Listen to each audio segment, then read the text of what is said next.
Assalamualaikum teman-teman, kembali lagi bersama saya Nadifa Cahya. Sebelumnya saya ucapkan terima kasih untuk kalian yang masih setia menjadi pendengar channel ini. Semoga Allah memudahkan segala urusan kalian. Dan saya meminta maaf jika cerita ini terkesan membosankan karena terlalu lama upload.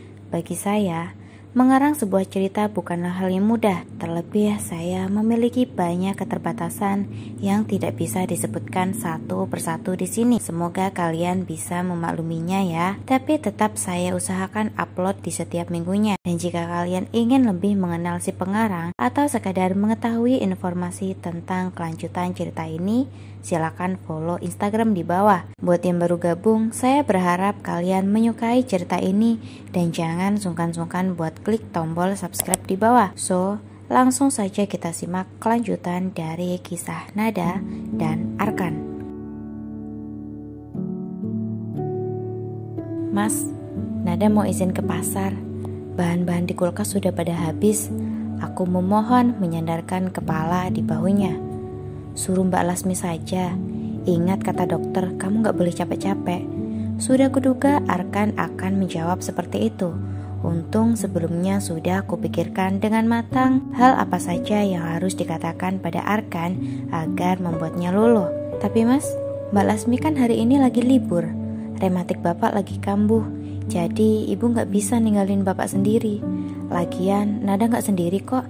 Nada pergi sama Dava, gak sepenuhnya bohong, sebab kaki bapak memang masih dalam masa pemulihan. Sedangkan Lasmi memang hari ini beneran libur. Jika biasanya dia libur di akhir pekan, untuk minggu depan dia meminta liburnya diganti dengan hari ini. Katanya mau datang ke acara pernikahan saudaranya.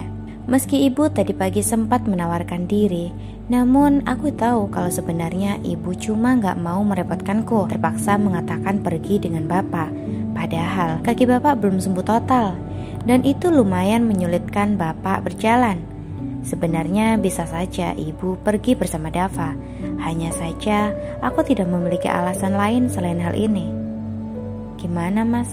Tanyaku meminta kejelasan. Sengaja kuserang titik lemahnya, dan aku yakin Arkan akan setuju. Tahu kalau Arkan tidak suka merepotkan orang tua. Ya sudah kalau itu maumu. Mas memberimu izin. Tapi Arkan menggantung kalimatnya. Selesai langsung pulang. Menelan saliva, aku memanggutkan kepala. Insya Allah mas, balasku ragu. Ambil kartu kredit mas di laci lemari.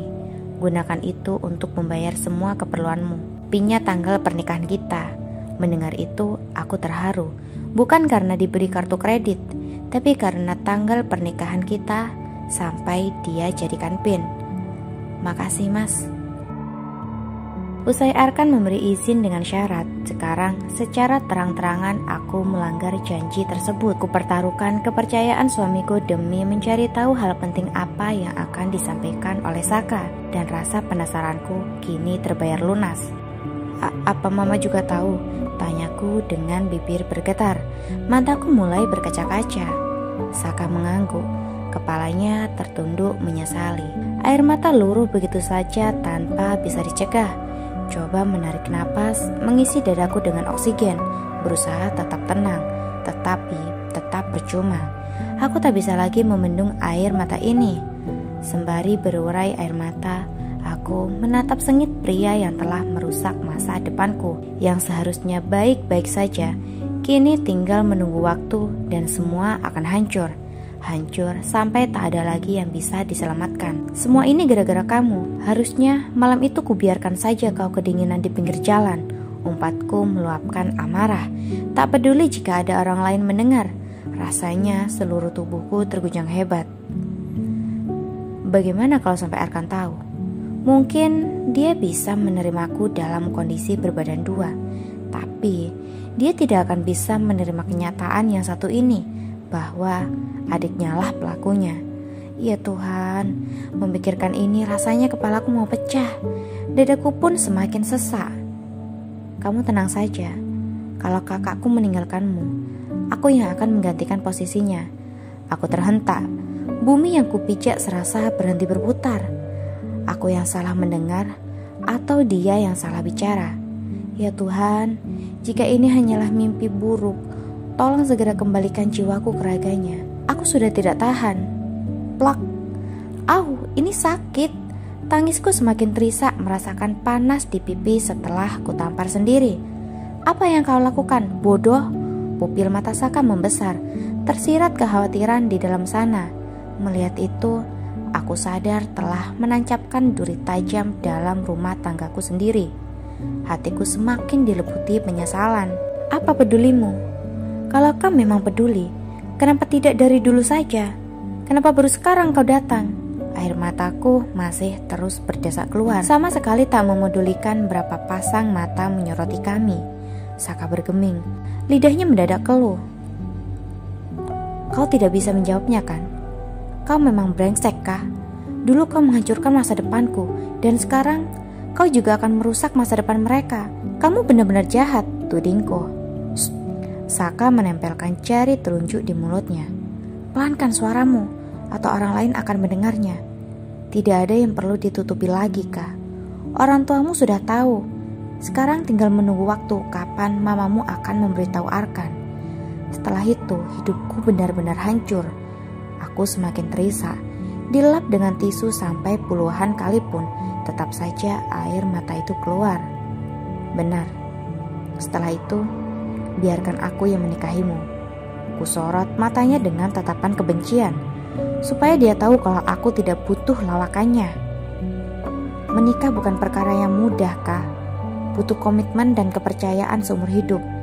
Kamu tidak akan bisa melakukan itu. Lagian, aku tidak sudi menikah dengan orang yang telah merampas kehormatanku. Sekalipun telah mengalir darah dagingku dalam rahimmu. Aku terdiam sejenak. Air mataku menyusut seketika. Sekalipun tanpa sosok ayah, aku masih bisa merawat mereka dengan kedua tanganku. Aku beranjak pergi dengan perasaan lega, telah mengeluarkan semua unek-unek yang kusimpan sejak lama. Lebih baik menjanda seumur hidup daripada menikah dengan laki-laki seperti dia. Batinku dongkol. Selesai belanja, menaiki taksi online, aku dan Dava kembali ke rumah. Sebisa mungkin tidak akan kutunjukkan kesedihanku di hadapan ibu dan bapak. Meski tak bisa dipungkiri, jika dari mataku saja semua bisa terbaca jelas. Untuk menutupi itu semua, aku membeli kacamata hitam, dan setidaknya Arkan tidak menyadari ini. Tiba di rumah, sudah terparkir mobil ibu mertua. Mataku melotot, tubuhku seketika terpaku antara maju atau mundur. Apa mungkin semuanya sudah berakhir? Aku berusaha menepis serbuan pikiran negatif. Tidak mungkin, maksudku jangan secepat ini. Aku belum siap. Mbak, aku tergemap. Suara Dava berhasil membuyarkan lamunan. Ngapain berdiri tengah pintu? Berat nih, protesnya sebab aku menghalangi jalan masuk. Dengan berat hati, akhirnya aku mengumpulkan keberanian untuk bertemu dengan ibu mertuaku.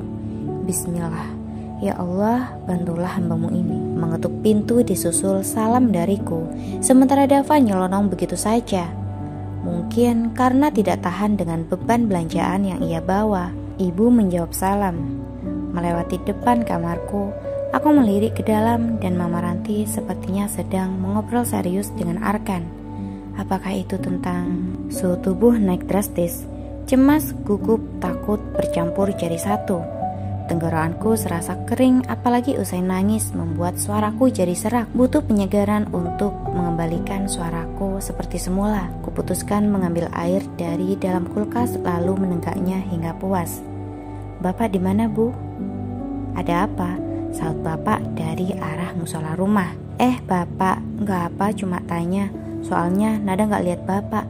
Balasku apa adanya. Suaramu kenapa, Nduk?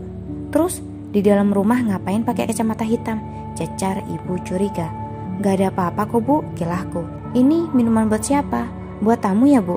Biar Nada yang kasih. Mengalihkan topik, buru-buru mengambil alih baki di tangan ibu, menyuguhkan kopi pada sopir pribadi Mama Ranti dan teh hangat melati untuk wanita parubaya yang aku segani. Ragu-ragu, kakiku melangkah gontai masuk ke dalam kamar. Debaran di dada tak terkontrol hingga membuat tanganku gemetaran. Aku menarik napas panjang, lalu melepasnya pelan, berusaha tetap tenang. Baru sampai di tengah pintu kamar, Mama Ranti bangkit.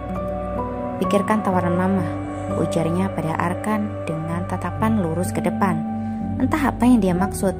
Jika biasanya senyuman hangat Mbak Mentari pagi selalu menyapaku setiap kami bertemu, kali ini kehangatan itu seperti tertutup awan hitam. Lenyap begitu saja menyisakan raut wajah tanpa ekspresi, bahkan terlihat sinis. Kepalaku kian tertunduk dalam, sadar akulah penyebabnya.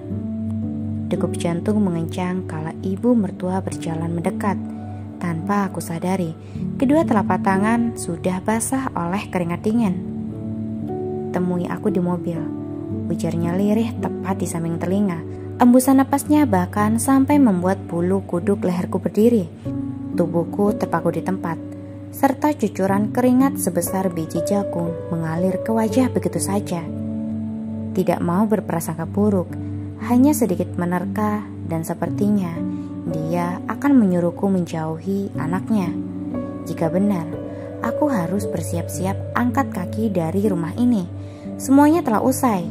Ya, sandiwara yang kumainkan telah berakhir. Langkah pelan menuju mobil, jantungku masih berdegup kencang. Sopir pribadi Mama Ranti memintaku mengikutinya. "Silahkan," pintanya menyuruhku masuk usai membukakan pintu mobil. Di bangku belakang sudah ada ibu mertua, siap mencecarku dengan segala pertanyaan. Ekspresi wajahnya masih datar, menatap lurus keluar jendela, seolah enggan menatapku. Siap gak siap, aku harus berani menghadapi ini. Suasana berubah mencekam tatkala sopir menutup pintu mobil. Hanya keheningan yang menemani kami. Pun denganku tidak berani mengangkat wajah, apalagi membuka suara. "Sudah berapa lama kenal dengan Saka?" Pertanyaan itu memecah keheningan. Aku menggeleng pelan. "Baru-baru ini mah, setelah menikah dengan Mas Arkan." Mama Ranti mendesis tak percaya. "Jangan berbohong. Aku tahu anak itu bukan darah daging Arkan." Air mataku menggenang di pelupuk mata, siap jatuh hanya dengan satu kedipan. Nada berkata jujur, Ma. Kepalang tahu dan tidak mungkin ditutup-tutupi lagi. Akhirnya aku mengakui semuanya.